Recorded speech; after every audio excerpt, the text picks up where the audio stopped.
Video பார்க்குறதுக்கு முன்னால் சேனலை சப்ஸ்கிரைப் பண்ணிவிட்டு பக்கத்தில் உள்ள பெல் ஐக்கானும் ப்ரெஸ் பண்ணிக்கோங்க. இன்றைக்கி நல்ல ஃப்ரெஷ்ஷான வஞ்சிரம் மீன் போட்டு குழம்பு வைக்க போகிறேன். நான் வஞ்சிரம் மீன் குழம்பு வைக்கும்போது தேங்காய் பால் ஊற்றி தான் வைப்பேன். அரை கப்பு சின்ன வெங்காயம் 2ஆக வெட்டினது, 8லேருந்து 10 பச்சை மிளகாய் லேசாக கீரணும், ஒரு 7-8 பல் பூண்டு அதையும் 2ஆக வெட்டி வச்சுருக்கேன். நல்லா நிறையா கருவேப்பிலை, நல்ல பொடிசாக வெட்டின தக்காளி ஒரு 3/4 கப் அளவுக்கு, கேனில் உள்ள தேங்காய் பால் எடுத்திருக்கேன் 1/4 கப் அளவுக்கு. ஃப்ரெஷ்ஷாக தேங்காய் பால் எடுத்தால் ஒரு முடி தேங்காயில் எடுத்துக்கலாம். 2லேருந்து 3 டீஸ்பூன் வரைக்கும் மிளகாத்தூள், 5லேருந்து 6 டீஸ்பூன் வரைக்கும் மல்லித்தூள். வஞ்சிரம் மீன் குழம்பு செய்யும்போது சீரகத்துக்கு பதிலாக சோம்பு சேர்த்து செய்தால் நல்லாயிருக்கும். அதனால் 1 டீஸ்பூன் சோம்புத்தூள், கொஞ்சம் மஞ்சத்தூள்,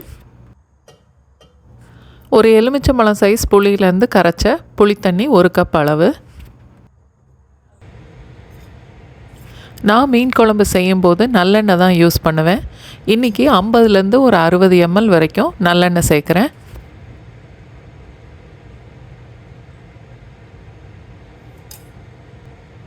சேனல் சப்ஸ்கிரைப் பண்ணவங்க, வீடியோ பார்க்குறவங்க, லைக் பண்ணுறவங்க, ஷேர் பண்ணுறவங்க எல்லாருக்குமே ரொம்ப நன்றி. 1 ஸ்பூன் கடுகு,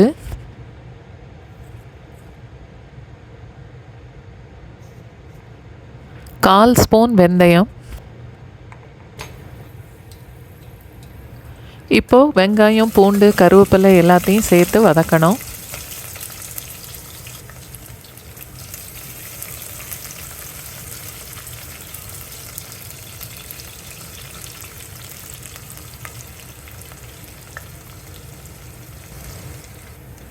வஞ்சிரம் மீன் 750 கிராம்.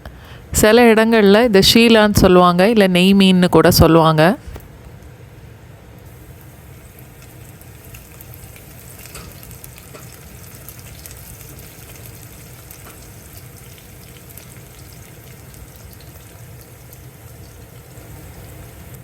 வெங்காயம் கொஞ்சம் கலர் மாறின பிறகு தக்காளியும் சேர்த்து வதக்கணும்.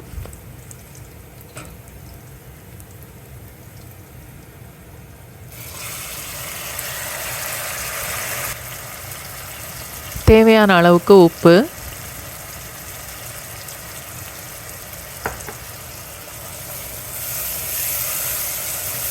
தக்காளி நல்லா குழையிற வரைக்கும் வதக்கணும்.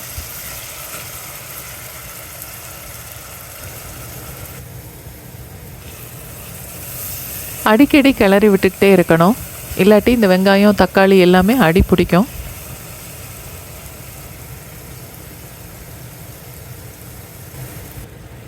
வீடியோவை லைக் பண்ணுங்கள், உங்களுக்கு தெரிஞ்சவங்களோட ஷேர் பண்ணுங்கள், உங்களுக்கு என்ன தோணுதோ எனக்கு கமெண்ட் பண்ணுங்கள்.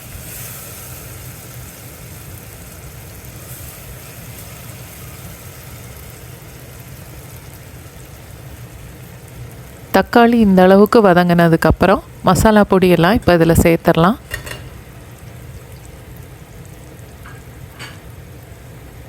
கரைச்சி வச்சுருந்த புளித்தண்ணியும் சேர்த்துடணும்.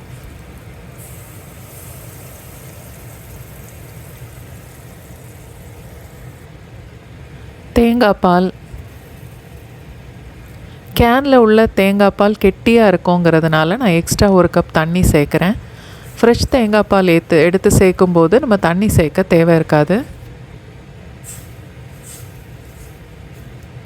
நல்லா கலந்துட்டு மசாலாவோட பச்சை வாசனை போகிற வரைக்கும் குழம்ப கொதிக்க விடணும்.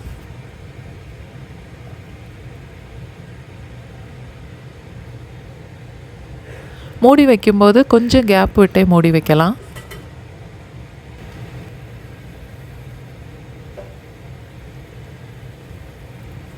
இந்த குழம்பு ரொம்ப கெட்டியாகவும் இருக்கக்கூடாது, ரொம்ப தண்ணியாகவும் இருக்கக்கூடாது, இந்த மாதிரி இருக்கணும். இப்போது நம்ம இந்த குழம்புல மீனை சேர்த்துடலாம். குழம்புல உள்ள பச்சை வாசனை போகிறதுக்கு எப்படியும் ஒரு 2லேருந்து 3 நிமிஷமாவது கொதிக்கணும்.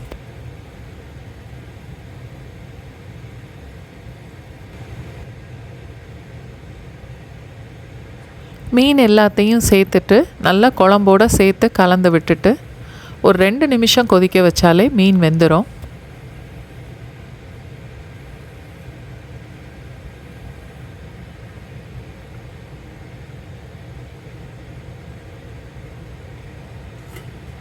மீன் வேகிற வரைக்கும் மூடி வச்சிடலாம்.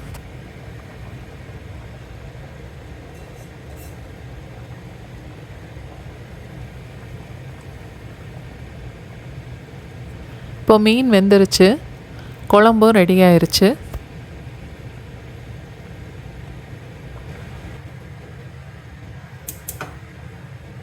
எப்போவுமே மீன் குழம்பு செய்த அன்னைக்கு சாப்பிட்றத விட அடுத்த நாள் சாப்பிடும்போது தான் அது ரொம்ப நல்லாயிருக்கும்.